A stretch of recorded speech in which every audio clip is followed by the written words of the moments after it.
Bonjour ou bonsoir, selon l'heure à laquelle vous nous regardez. Je suis votre chroniqueur audio et animateur de podcast pour l'ODJ Média.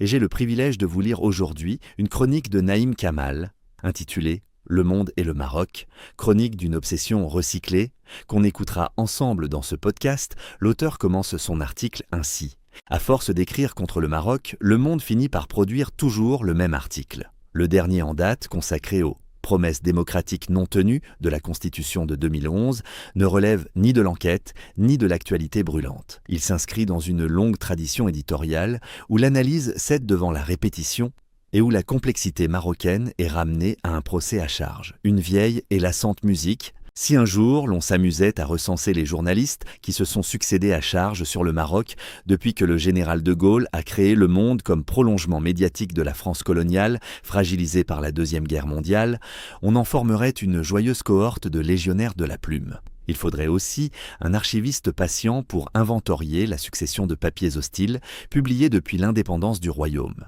Une litanie ininterrompue des mêmes griefs qui lui font détenir le record des articles recyclés. Le dernier en date prétend faire le point de la réforme constitutionnelle de 2011.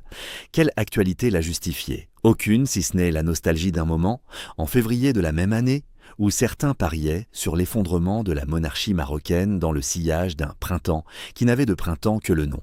L'échec de cette prédiction aussi vieille que le journal lui-même semble continuer de hanter certaines plumes.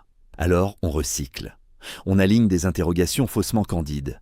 Et l'on conclut, immanquablement, que les promesses n'ont pas été tenues. L'éloge contraint.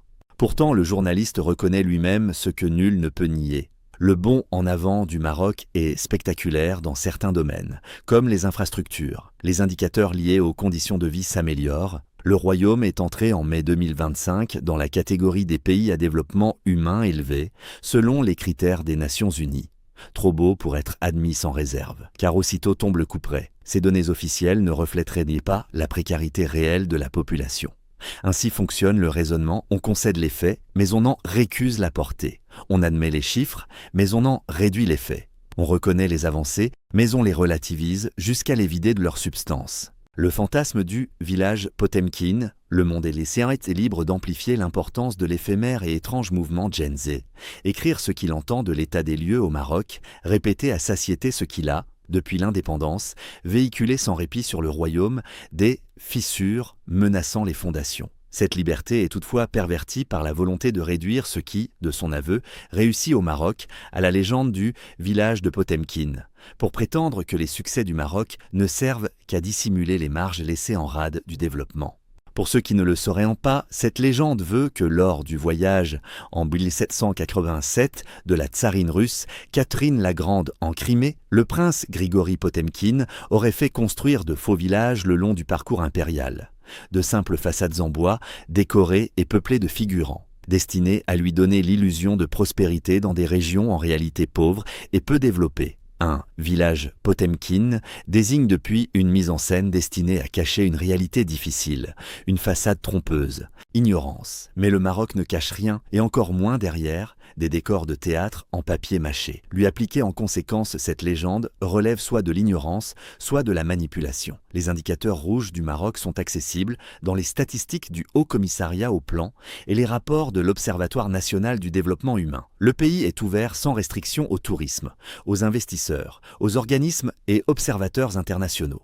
Les inégalités territoriales et sociales sont connues, discutées, documentées. Régulièrement, elles donnent lieu à des manifestations de contestation. Elles font l'objet de politiques publiques, de programmes de rattrapage, d'initiatives royales structurantes. C'est d'ailleurs Mohamed VI, alors prince héritier, qui a imposé à l'État, ses élites et plus généralement aux Marocains de regarder la part pauvre de leur pays dans les yeux, en institutionnalisant les campagnes de solidarité avec les démunis. Et c'est son père, Hassan II, qui rappelait que face à la mauvaise foi, toute discussion est vaine. Merci de votre écoute attentive. Je vous donne rendez-vous très prochainement pour une nouvelle chronique sur l'ODJ Média.